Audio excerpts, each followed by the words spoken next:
Hey, Slater Crusaders, America's the greatest country in the world. Happy Thursday. Glad you're here. We have a really good show today. I'm excited. We have two great guests. John Tierney is the New York Times science writer.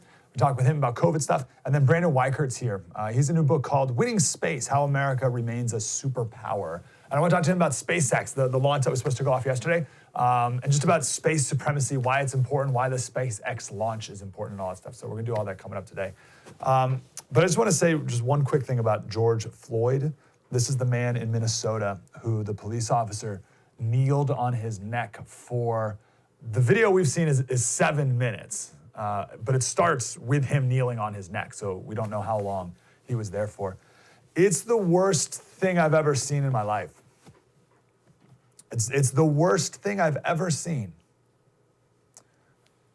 There's nothing that could have happened before that video starts that would justify doing that.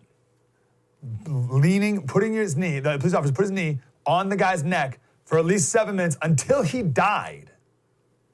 There's nothing he could have done that would justify that. It's cold. That's the thing that's getting me the most. It's so cold. You know, there's things happen every once in a while where there's like a scuffle, and the guy is like going for the officer's gun, and the officer grabs the gun, shoots him. Like, that's hot. That's in the moment, split second. Like, what? Life at risk. This is not that. This is cold. And you just look at the officer's face, and it's so he's so casual and absent from the moment for so long, even as his body becomes lifeless. It's evil, and it's horrible, and it's cowardly, and it's cold, and it's the worst thing I've ever seen. I have a lot of questions still, a lot to be known. I'm not, just so you know on this show, I have no desire to be first. I'd much rather be right. So I'm not gonna comment anymore on it now. I just, more than anything right now, I just wanna mourn with those who mourn on this, because this is an awful, awful thing. And we're gonna talk more about it on Monday, I'm sure of that. All right, that being said, changing gears.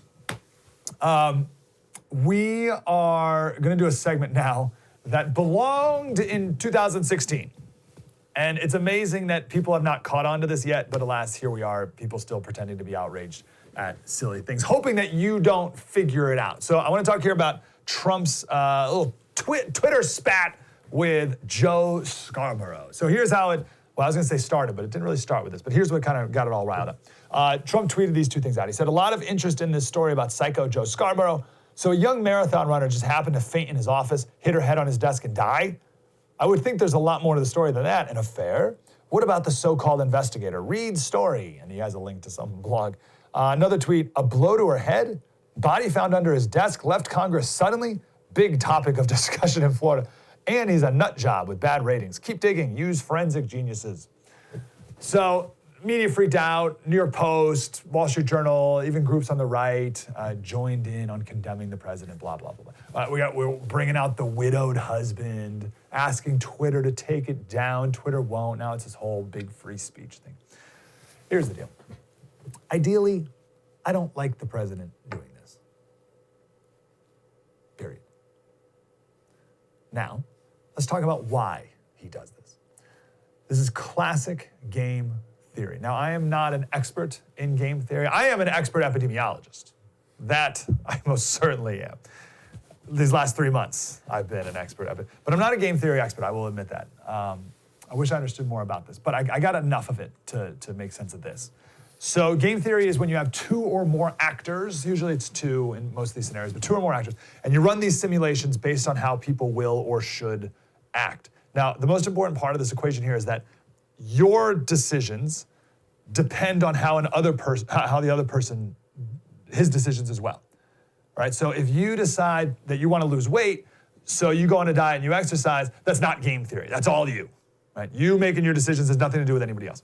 But if you're playing chess, right, your moves on the chessboard depend on what the other person will do, and not only on what they will do, but what you think they'll do, so that you can better prepare for up ahead, right? So that's game theory, is when you have two people and each person moves depends on the other person's moves.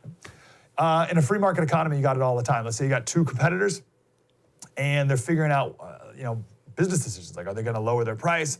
Well, if we lower it what is the other person going to do? Are they going to lower their prices? Are they not? What are they going to lower to? Are they going to advertise more? Are they going to do this? Blah, blah, blah, blah. So your decisions depend on what the other people do. That's game theory. There's also a reward that both players are trying to get that's important as well. So let me just start off with just an example here. So in the movie A Beautiful Mind, have you seen the movie before? The main character, Nash, who's the creator of the Nash, what's it called? The Nash Equilibrium? Yeah, Nash Equilibrium. So he and his friends Nash Equilibrium is a game theory strategy. So his friends and him are in a bar, and a blonde and 4 brunettes walk in. The reward is the blonde, all right? And the guys all want the blonde, but their moves depend on each other's moves. So how do they decide what to do to get the blonde? Here's the scene.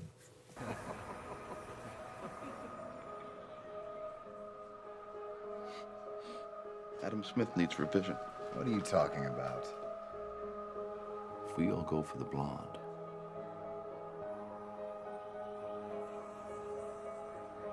we block each other.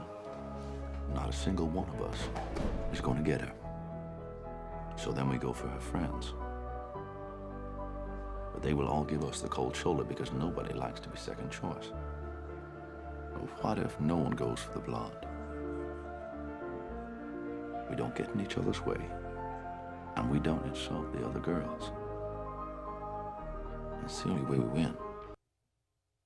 So it's the only way we win, it's the only way we get laid is the rest of the trick. So that's the game theory. But what if it's all a trick? And what if Nash was really just saying that to get the other guys to go for the brunette so that he can get the blonde? And what if one of the other guys knows that and they're like, okay, I'll cooperate, but then he doesn't cooperate, he defects, that's the official word, he defects, and he goes for the blonde, and everyone, right? So each person has to consider what they're gonna move based off what they think the other people will do as well. That's your game theory right there. The classic example is the prisoner's dilemma. So I'll just do this one real quick just so you can feel the tension. That's the important. Even if you don't get entirely, just like you can feel like, oh, like I don't know what, and then we'll bring it back to Trump because that's what this is. So the prisoner's dilemma, you have 2 people. They were both arrested. They can't talk to each other. The cops can't get them on the big charge, but they can get them on a lesser charge. So they give each prisoner a choice. You can betray, so imagine they go to you. They say, listen, we can get you on this lesser charge. If you betray the other guy and testify that he committed a more serious crime, he gets 3 years and you go free. You can go free, he gets 3 years in jail. And you're like, piece of cake, I'll do it. The problem is, what's the other guy gonna do? Because if he also betrays you, then you both get 2 years. Now, if you both stay silent, they can only get you on the lesser charge. So you only get 1 year in jail. So what's the best thing to do? I think the ideal situation is you betray the other guy and he stays silent, right? That way he gets 3 years and you go free. But you can't control the other guy, right? That's the best scenario, but you can't control him. So then the most ideal scenario is to stay silent. You both stay silent, but you can't talk to each other. So if you think the other guy is going to betray you, it's better to betray him too. Right, so you can see the pickle you're in if you're in this scenario. So you feel the tension, that's game theory. What do you do in that scenario? Now there's hundreds of these, hundreds and hundreds and hundreds of these. One of them is Grim Trigger. I'll just do one more and then we'll get to Trump. Grim Trigger, this is a repeatable game. So you start off cooperating. You cooperate, then they cooperate. You cooperate, they cooperate. You cooperate, they cooperate. You cooperate, then they defect or betray. And at that point, boom, you betray forever. You're done, you're out. And you always defect to them. You cooperate, cooperate, cooperate. As soon as they pull the trigger and defect, then you defect forever and you never go back. So an international relations example would be like, let's say we play along with China. Okay, so we cooperate with China, they cooperate. We cooperate, they cooperate, we cooperate, they betray, boom, we're done for them. We're done. And we're out of the China game and we're never gonna play along with them as well. And we're gonna go hard on them, sanctions, the whole thing.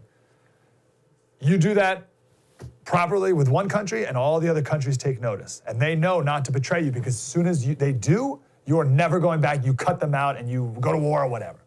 Okay, it's called the Grim Trigger. Trump does a game theory strategy similar to that. And he has employed it his entire life. And he does it every day. And no one sees it. And as soon as I explain it, when we get back from break here, you will see it everywhere. You'll truly see it every day. And it will all make perfect sense why he does it. We'll do it next. True story. Mike Slater, spread the word.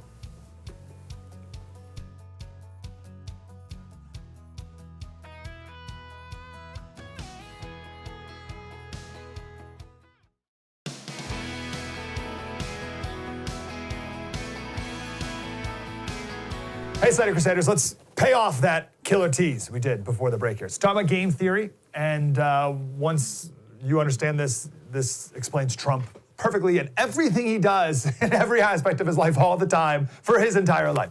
So his strategy is called, his game theory strategy is called tit for tat. So there's a couple different aspects of tit for tat. The first aspect is you start off cooperating, always. But you start off cooperating, the other person cooperates, then you cooperate back. And then they cooperate, and you cooperate. They cooperate, you cooperate. If the other person betrays you, you betray them back. You always respond in kind. Trump does this all the time. He always starts off cooperating. Have you noticed that? He always does it. On my radio show 2 days ago, we talked to Buck. Buck Sexton was on the show. And we were talking about Flynn. But before that, we talked about his visit to the Oval Office last week, which is awesome, right? He spent a half an hour with the president in the Oval Office. How cool is that? And we were talking about it, and we talked about it for like 5 minutes. And at the end of the 5 minutes, Buck's like, oh yeah, and he complimented my hair. That's what that is. That's what Trump, that's cooperating. That's Trump cooperating, right? Trump plays nice, Buck plays nice. Trump plays nice, Buck plays nice. As soon as you cross the president, though, as soon as you cross Donald Trump, as soon as you betray him, like Joe Scarborough did. Remember, Joe Scarborough and Trump, they talk like every day during the campaign. Trump would call into Morning Joe like every day, and they'd yuck it up back and forth, right? Cooperate, cooperate, cooperate, cooperate. As soon as Joe Scarborough betrayed, then Trump will crush you. And he will bring up stuff from 1996 that you murdered a coworker maybe. Someone should really look into that. That's what that is. Now here's the important part. He'll never do it first. Trump will never throw the first punch. Think about that. Again, I think we take that for granted. I mean, people think like, oh, Trump's so ruthless and horrible and awful. No. A ruthless, horrible, awful person maybe would be the one who throws the first punch always. Trump never throws the first punch. He uses this on everybody. So no hard feelings, right? It's his way to get you to play nice. He does it with every media outlet. Do you notice when he calls on someone he doesn't know, he always asks where they're from? Right? That tells him if he's been betrayed by that outlet or not. Now, he still gives that person a chance, but he always asks for the outlet. He's like, oh, CNN. Like he knows he's been betrayed, he will defect back, always. If it's a newer outlet or somebody doesn't know or whatever, he always gives them the chance. And if they play nice, he'll play nice. If they're hacks, he'll crush them. Tit for tat, game theory. He did it with me. I don't think we've shared this story on the TV before. So the very short of it, this was in the campaign, it was like right when his campaign was like really like about to like go through the roof. And I did a 90-minute interview with him in his Trump Tower boardroom. And before the interview, it was me. So we were in his office. It was Trump, me, and the guy who set up this interview. And his name is Dwayne. And Dwayne goes, Mr. Trump, this is Mike Slater. He's a radio show host out in San Diego. He's the one who's going to be doing the interview. And Trump goes, please, I know who he is. You have a great reputation. So there is, you have a great reputation. And for like a second, I was like, wow, thank you, Mr. Trump. Thank you so much. And then like 2 seconds later, I was like, he doesn't know who I am. Like, what do I have a great reputation? He's never heard of me in his entire life. But that's what that was. That was cooperation.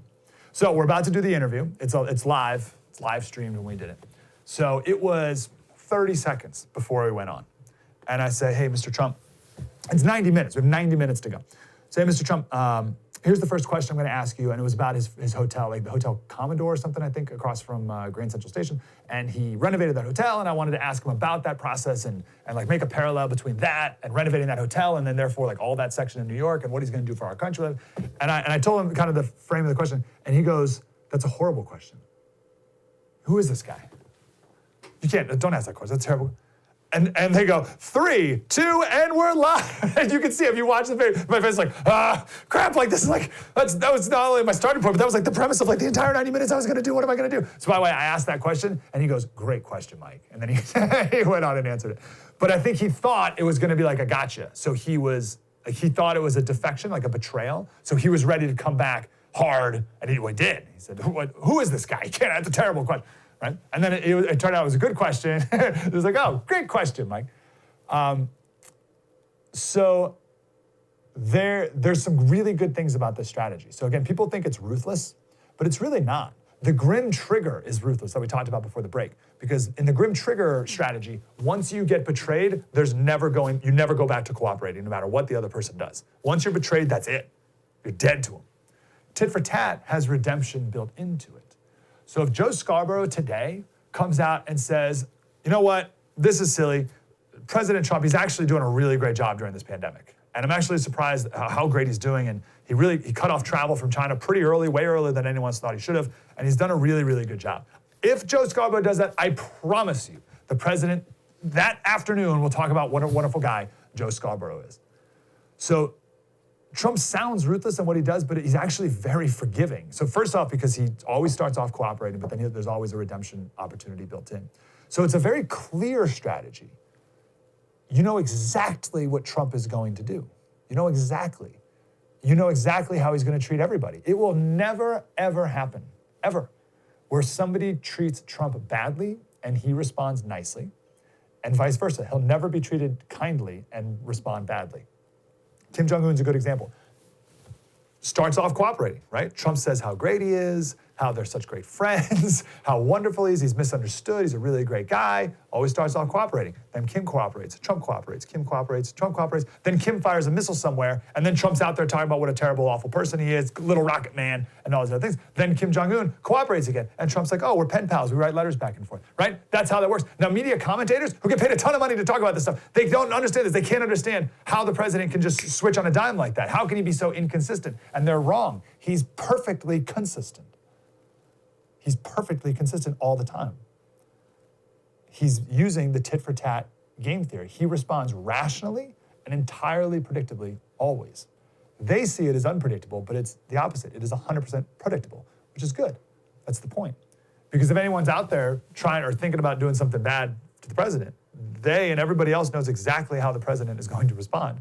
Clarity is the point of it. There's no uncertainty whatsoever. That's good. Also, it's a good strategy because, again, they start off cooperating. Trump is the nicest guy you'll ever meet at first, before he knows you, right? Before you betray him. He'll always start off with you being amazing, and he'll give you a chance to prove him wrong, which is really nice, right? He could assume that everyone's terrible all the time and just attack everyone outright and then see how they react, but he doesn't do that. That's not his game theory approach. So we got to take a break here, but in the 80s, there was a political scientist, his name was Robert Axelrod at the University of Michigan. He makes the argument. There was a guy before him who first devised this strategy. Robert Axelrod was kind of the guy who did the most research on it after that. But his argument is that this is the most ethical game theory strategy. It's the most ethical. I don't know enough about game theory to say that's true or not, but there are certainly less ethical styles, that's for sure. And he also says it's the most effective game theory strategy. It's the most effective if your goal is to win. And would you agree that Trump's goal is to win? So that's enough of that for now. We'll touch more on this next week, just because it needs to be super clear, because once you get it, you're like, oh yeah, he does it all the time, everywhere, in every way. Business, now president, international, domestic, for everything, all the time. Tit for tat game theory. Now you know. We'll do more about this later, but I want to leave more room for our guests. We got John Tierney, New York Times science writer, coming up next. True story, Mike Slater. Spread the word.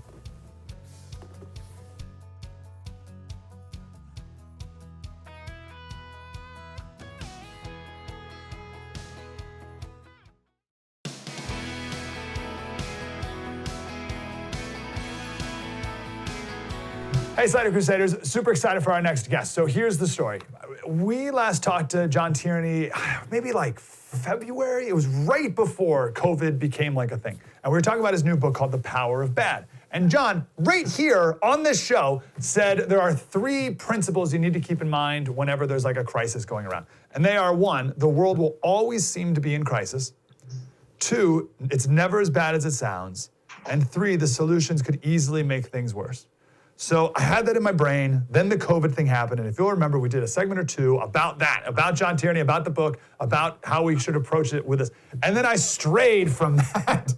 And it's taken me months. And I'm finally coming back around. So John, I apologize that I've left your wisdom. I took it and then I left it, and I'm sorry for that. Well, my apology accepted. I mean, it was, you know, I mean, the book I wrote about so many fake crises, and let me just get the camera here. Sorry. You're right. Okay.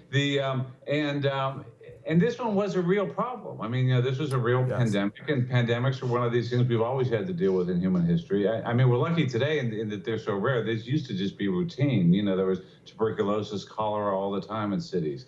But as usual, we did just overreact to it. We had these, you know, these worst case scenarios we went with, and millions were going to die, that this thing was, you know, 10 or 50 times worse than the flu. And we listened to those worst case scenarios and made policies based on it. And I think we just overreacted, and that the cure is looking like it's worse than the disease. Did you, for a minute, ever start to be like, oh, this is a bigger deal than I think? Did you ever? I did. I mean, it was really hard to know at first. It was sort of a perfect storm because we didn't really know what it was. We got the stuff from China was covering it up, and it makes sense to plan for, you know, to be ready for worst case things. I mean, it made sense to, you know, to try and get extra capacity in the hospitals, and it's terrible that we weren't better prepared for this. I mean, this, you know, pandemics are real problems. Unlike a lot of the crises we worry about, you know, pandemics are real things, and viruses are very tough to deal with, and we should have been ready for that. And I think one reason that we weren't ready is that, you know, the CDC and the FDA wasted so much time on these sort of bogus things they do. I mean, the CDC was formed. That's their job, to deal with infectious diseases. That's a real thing a government should deal with. You know, it's a public health problem because people spread it, to each other. And they were off doing all this other stuff, you know, worrying about vaping and obesity and all these other kind of progressive causes instead of what their core mission. And then we found the FDA, you know, just had so much red tape, partly from responding to previous crises, that it just keeps adding these regulations, and so they're unable to deal with this one, you know, when it came along. So it was a perfect storm. We had this, you know, we weren't prepared. We completely botched the beginning of it, and I understand why, especially like in New York where I live, you know, that you know, where, you know, that it looked very bad, and it made sense to take precautions. But I just think we've just gone so overboard on it. I mean, you know, the whole idea was that, you know, we're doing these lockdowns to stop hospitals from being overwhelmed. Well, they're not overwhelmed, and yet, you know, we just can't seem to end them. It's just a classic. Let's talk about. Let's talk about negativity bias. You wrote a great piece about the economist Robert Higgs. I want to talk about him, but explain negativity bias and how that applies to this. The negativity bias, or the negativity effect, is the universal tendency of bad events and bad emotions to affect us more strongly than good ones. And it's just wired in our brain, and it evolved for a good reason. That this is how you survive from an evolutionary standpoint. You've got to pay attention to threats. But, you know, today we're just surrounded by these merchants of bad, as we call them, you know, who just exploit this, and they know it's the easiest way to get our attention. It's the easiest way to get, you know, clicks and eyeballs and readers. And so we're just constantly in this state of anxiety, you know, where we're overreacting. I mean, it amazes me when I see young people who are very low risk from this virus, you know, walking around in the park with masks on by themselves, or driving in a car by themselves with a mask on. It's just kind of crazy to be that afraid of it, but that's how our brain works, that we just react so strongly to bad things, and we fear them so much. Knowing that negativity bias is a thing, and it's a thing in everybody, COVID or not, or any other example, how should I act differently? How should I think differently, knowing that my brain is kind of hardwired towards negativity bias?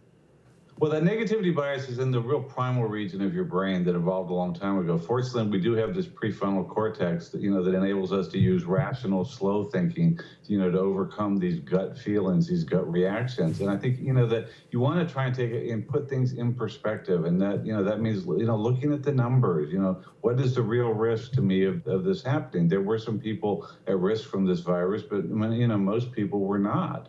And so try to remember, try to put things in perspective, put things in context, which the media doesn't. I mean, we've had a spike in deaths from this, but if you put this in historical context versus other flu seasons we've had, it's not the end of the world. And we've gone through this before and dealt with it without causing all this damage. So I think, you want to try to, put it in context, use that rational brain to override that bias and try to be reasonable about it.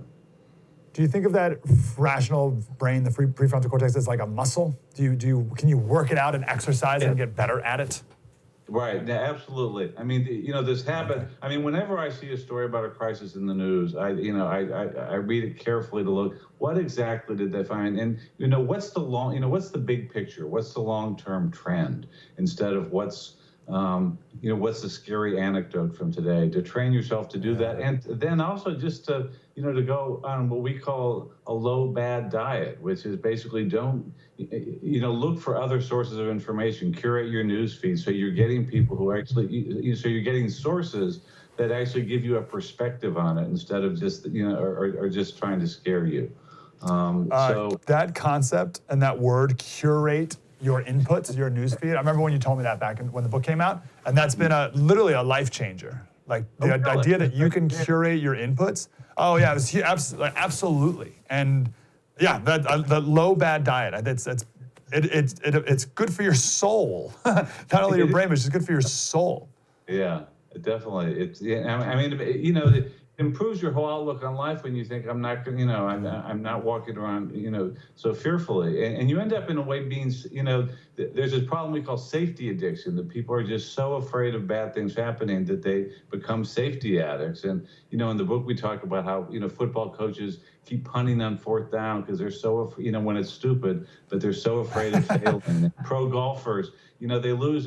There's this great study that the typical pro golfer loses $600,000 a year, or a good golfer does, because they're so afraid of making bogeys that that they don't putt for a birdie often enough. They hold back, and it costs them that much money. And I think, and obviously now, the losses from this COVID thing, the economic losses are just staggering. And what I really worry about is what I wrote about in City Journal about this growth of government, and that it's basically going to lead to all sorts of new bureaucracies and rules that are going to really impoverish us, and make us poor in the long run, and also basically make it harder to deal with crises that do come up in the future. Yeah. We talked a little bit about this ratchet effect on the show yesterday, but that's why I wanted to have you on to go a little deeper. So what is the ratchet effect, and where have we seen it in the past? Well, Bob Higgs is this economist who wrote Crisis and Leviathan, where he looked at a century of history to see how government grew. And what he found was that in normal times, government tends to grow kind of slowly.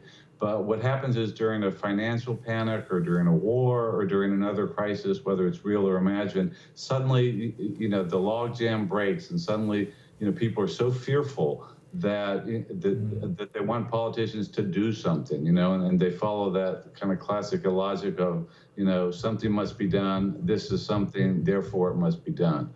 And so the government grows, they pass new laws, it's an excuse to do a lot of stuff that they wanted to do for special interests beforehand. People have been lobbying for, but they couldn't get it done, but suddenly we've got to do this. And, classic thing was after 9/11,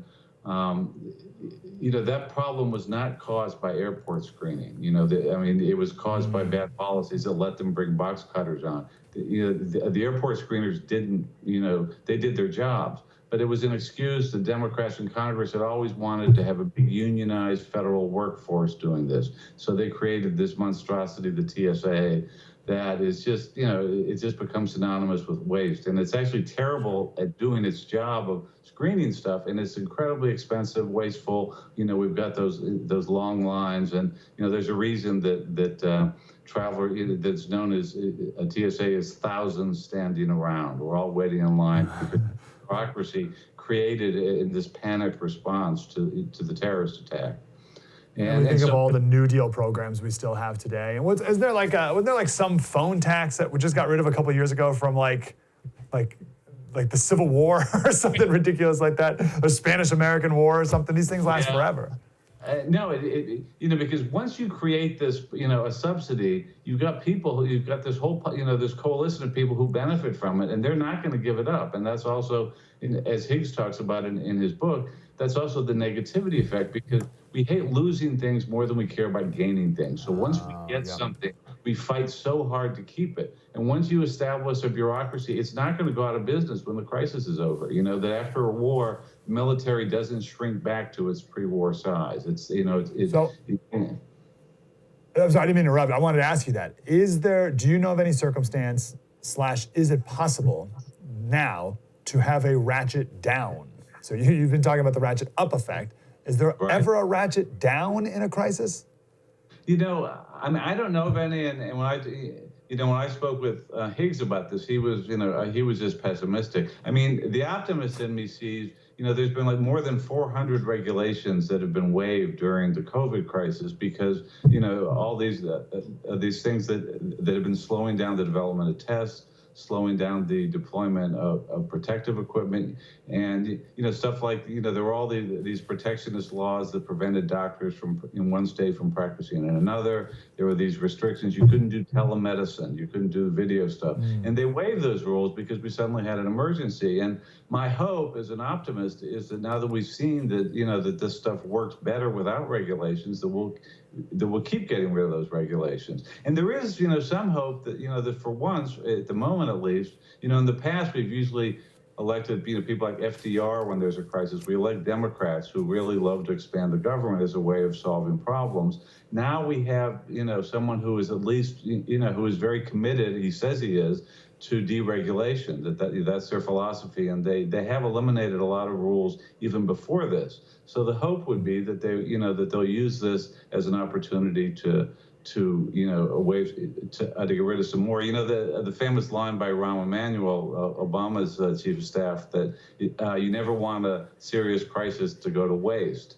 And it's such a great cynical line about how politics works and this ratchet effect. But it would be nice if in this case, we didn't let this go to waste. We actually got rid of a lot of rules. So that would be nice. I mean, I would love to see someone say to the CDC, look, this is a serious problem, pandemics. We're going to have more of them. Stop doing all this other nonsense and do your job. We're going to take the budget away instead of scaring people about vaping, which the CDC has just done. Has been awful. They basically misinformed people. So it'd be nice if somebody said, take the money out of vaping and spend it on viral research and vaccine research. Yeah. Okay, good. Last question for you, John. You quoted Higgs here talking about how people were told that the government can and should protect them from all sorts of workaday threats to their lives. Threats from destitution, hunger, disability, employment, lack of income, germs in the water, toxins, blah, blah, blah, blah, goes on. Can the government ever keep people safe? Why do we think it can? Well, even hardcore libertarians recognize that this night watchman, that the government does have a function in protecting you from violence from other countries and from other people. There are, the government should protect, have some basic protections in place to, against violence and against, and a pandemic is a public health problem, and that is something the government, should be involved in, because it's not something that. Whether I vape or not, that's my business. It doesn't affect you. But whether I walk out with an infection and start spreading droplets around, that does affect you. So it is something. It's a legitimate thing for the government to get involved in, and it does have these unique powers that it actually can shut down, public meetings, like giant meetings, which maybe,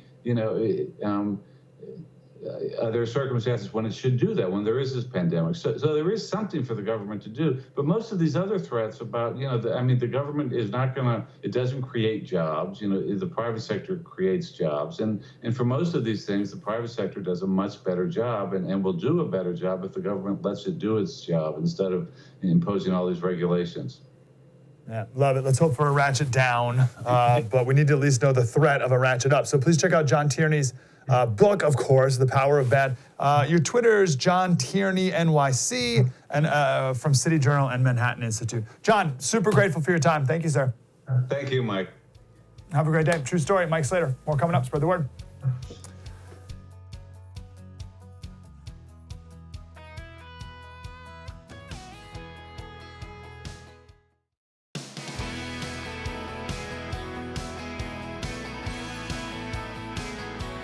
Hey, Slater Crusaders. So yesterday, SpaceX was supposed to launch their rocket up into space. First American launch since 2011, obviously the first from a private space company.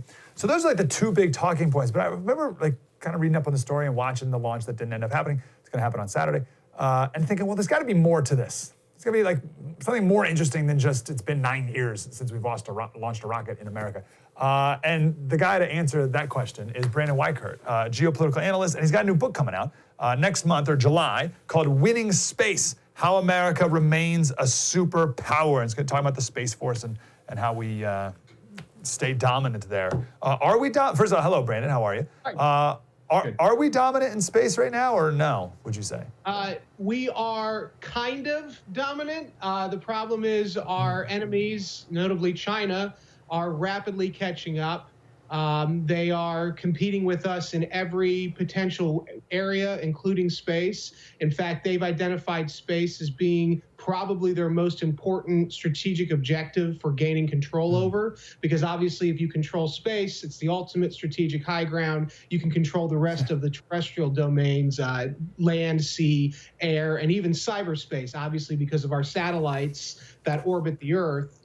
You can do a lot of damage to the internet because a lot of our internet signals go through space. And the Chinese are also looking at mining the moon for natural resources as well as asteroids. And they have a very long-term strategic plan for basically dominating Earth orbit, the moon, and eventually getting to the asteroid belt and Mars. And we seem to be playing catch up. Yeah, kind of dominant is not where I want to be. We want to be totally dominant, not like, well, maybe a little. But it makes perfect sense if you want to explain to someone what's the importance of this is. Forever, high ground is the ultimate goal. You always want to get on the hill, and this is the ultimate high ground. It makes perfect sense. Like that's all that needs to be said about the importance of it. Let's back up just a second. Let's talk about SpaceX for a minute, can we? Yeah. So what's interesting about this? Why is this noteworthy, this launch? Well, it's noteworthy because, first of all, it's the first time we're launching our people from a ship of American origin. We've had to rent the Russian space capsule. We have to pay the Russians to launch. So this is the first time since 2011 with the last space shuttle flight that we were able to do something like this. And it's also important because it's with a private space company. So before it was always a NASA project. They had the headlines. They provided most of the resources. Yeah, they would outsource to Boeing or Lockheed, but it was a NASA program. It was a government program. Very expensive to do. Elon Musk has been competing to get access to these launches because he can lower the cost significantly. And the fact that his rockets are all American built, as opposed to relying on parts from Russia, we can do it from here. It makes it a much easier mission to accomplish, putting our people in orbit. It becomes routine as opposed to this huge undertaking. It will just be like getting on an airplane and going, up to New York from Florida. And that's what they're trying to do is you lower the costs to launches, which is the most expensive part usually of space operations. You suddenly make space available to almost anyone because it's affordable. Amazing. Then. Are these the reusable rockets that they've been, where like the rocket lands again? Is that what this is? This launch, I'm not sure about if that one is, but yes, that's the reason that they've been using SpaceX, the government, not just NASA, but really the Air Force has been looking at SpaceX is because of those reusable rockets. And so basically they launch them up, they come back down, we can load them back up with a payload again, put them back up. And that's how you're lowering costs for launches, because once you lower costs also, you're not only making it more available, you're also allowing for innovation to occur. That's how innovations happen, is once the threshold for costs have been lowered, you can then do anything. You can start creating anything. Wow. Do you have any numbers offhand or like by a factor of how much costs are decreased? It's at least a third compared to, say, how we use Boeing and Lockheed. So there's the Boeing. Boeing has the United Launch Alliance, and basically it's a conglomeration of I think it's Boeing and Lockheed, and they got together under the Air Force made them get together to do launches for the military, and it was supposedly to help cut costs. It really hasn't. And so on the military side, SpaceX came in and they dropped costs significantly. And so the Air Force is fighting them. And on the NASA side, Elon Musk is really, really working hard to try to do the same with manned space flight launches, what he's done with the satellite launches for the military. And it looks like he's doing it. I mean, there's a reason NASA's using it. And NASA doesn't want to use him. NASA doesn't. What do you mean? Why not? So these guys at NASA, in my book, I talk about there's these two kinds of people that run the space policy. You got the utopians who don't want to see really anything going on in space because they're worried it'll lead to war and competition. And then you've got the naysayers who are sort of the technical people who really don't think they're going to tell you how something can't work. And Elon Musk, Donald Trump, and these guys, they're looking at this saying, how can we make this work? Because we can't cede that high ground in any way to the Chinese. And so NASA likes using the big defense contractors, and they really don't want to do any manned space operation without an international coalition behind them because it smacks of national. Yeah, it's a big cultural problem in the space policy community. You have a handful of people like me who are like, this needs to be a national endeavor. And then everyone else, you've either got sort of these utopian liberals or these naysaying types who just don't think anything can be done because the technology isn't there yet. And so it's a real fight. Yeah, and then they also, the contractors don't want to lose out to the cheaper Elon Musk SpaceX. It's a big problem for the contractors as well, the Boeings and Lockheeds of the world. Yeah, if that what you said is true, and I believe it is, it's amazing that this is even happening at all then. Like that must mean SpaceX must be so good that it even overcame all those institutional barriers. It's also a sign of, sadly, how desperate the Trump administration has had to get because they have been very consistent about getting the space program going again. And they never say it explicitly, but it's to compete with China.